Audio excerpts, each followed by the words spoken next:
कथा प्रारंभ होवत है, सुनी वीर हनुमान। राम लक्ष्मण जानकी सदा करो कल्याण।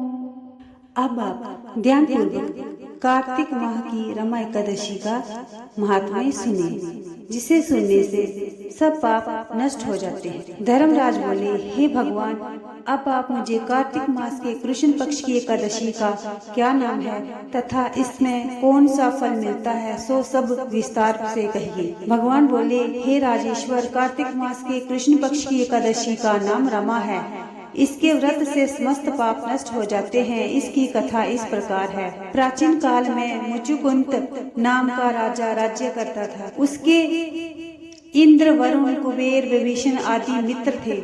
वह सत्यवादी तथा विष्णु भक्त था। उसका राज्य बिल्कुल अकंटक था। उसके चंद्रभागा नाम की एक सुंदर लड़की उत्पन्न हुई। उसका विवाह राजा चंद्रसेन के पुत्र शोभन के साथ कर दिया।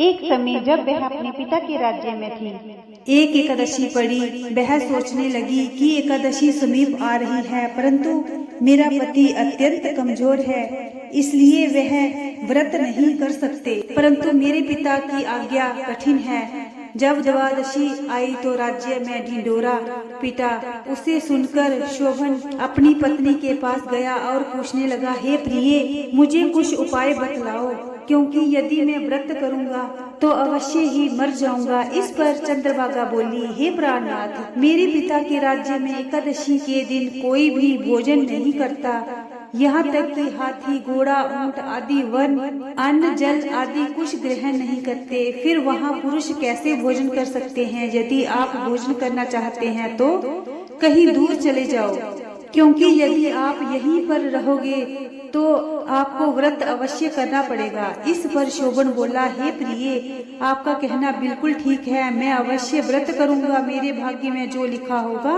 वह होकर रहेगा।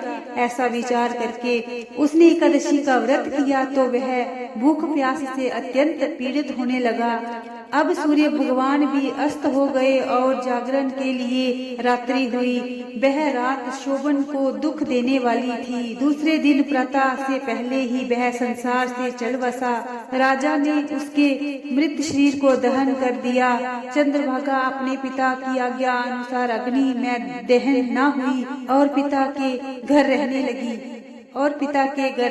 उत्तम समझा। रमा एकादशी व्रत के प्रभाव से शोभन को मंदराचल पर्वत पर धन धान्य से युक्त एक, शत्रुओं से रहित एक उत्तम देवनगर प्राप्त हुआ। उसकी अठारी में रतन तथा स्वर्ण के खंभे लगे हुए थे। उस स्थान पर अनेकों स्फटिक खंभे शोभा दे रहे थे। वह स्वर्ण तथा मणियों के सिंहासन पर सुंदर वस्त्र तथा आभूषणों से युक्त एक पुरुष बैठा था और गंधर्व तथा अप्सराएं उसकी स्तुति कर रही थी।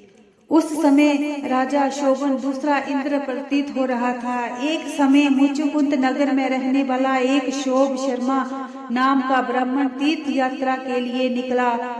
उसने घूमते घूमते देखा। उस ब्राह्मण ने उसको अपने राज्य का जमाई जानकर उसके निकट गया। राजा शोभन ब्राह्मण को देखकर आसन से उठ खड़ा हुआ और अपने ससुराल तथा ससुर जी और स्त्री चंद्रभागा की कुशल पूछने लगा। शोभ शर्मा ब्राह्मण बोला, हे राजन, हमारे राजा कुशल से हैं तथा उनकी रानी चंद्रभागा भी कुशल पूर्वक है। अब आप अपना वृतांत बतलाइए। मुझे ये बड़ा आश्चर्य है कि एक पवित्र और सुंदर नगर, जिसको ना तो मैंने कभी सुना और ना ही कभी देखा है, आपको किस प्रकार प्राप्त हुआ?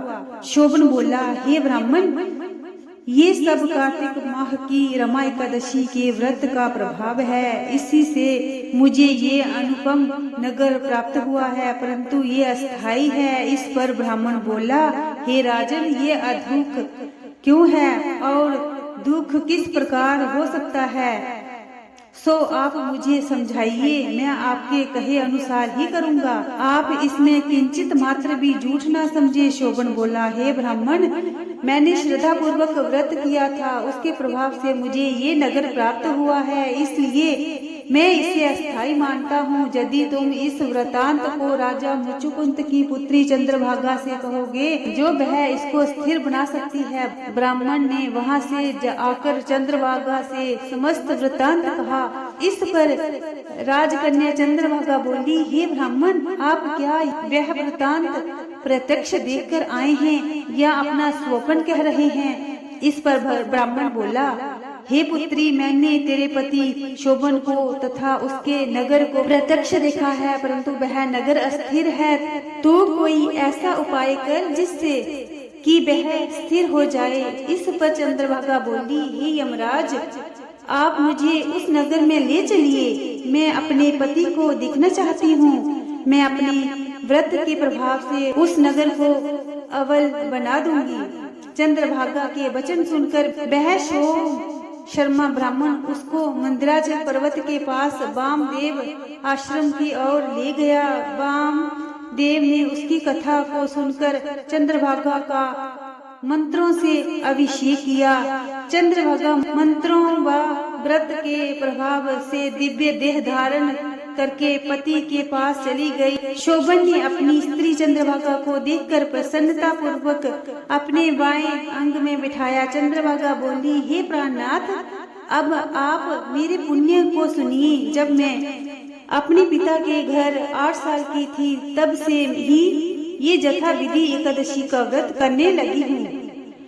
उन्हीं पुण्यों के प्रभाव से आपका ये नगर अटल हो जाएगा और समस्त कर्मों से युक्त होकर प्रलय के अंत तक होगा। चंद्रभागा दिव्य रूप धारण करके तथा दिव्य आभूषणों वस्त्रों से सजकर अपने पति के साथ आनंद पूर्वक रहने लगी और शोभन भी उसके साथ आनंद से रहने लगे। हे राजन, ये मैंने रमा एकादशी का महात्म्य सुनाया है। जो मनुष्य इस एकादशी के व्रत को करते हैं, उनके समस्त ब्रह्म हत्या आदि पाप नष्ट हो जाते हैं। जो मनुष्य रमा एकादशी का महात्म्य सुनते हैं, जहाँ पढ़ते हैं, वह अंत समय विष्णु लोक जाते हैं। कथा समावत होवत है, विदा हुए हनुमान। राम लक्ष्मण जानकी सदा करो कल्याण। सियावर राम जय जय राम। मेरे मन वस्यो सीताराम।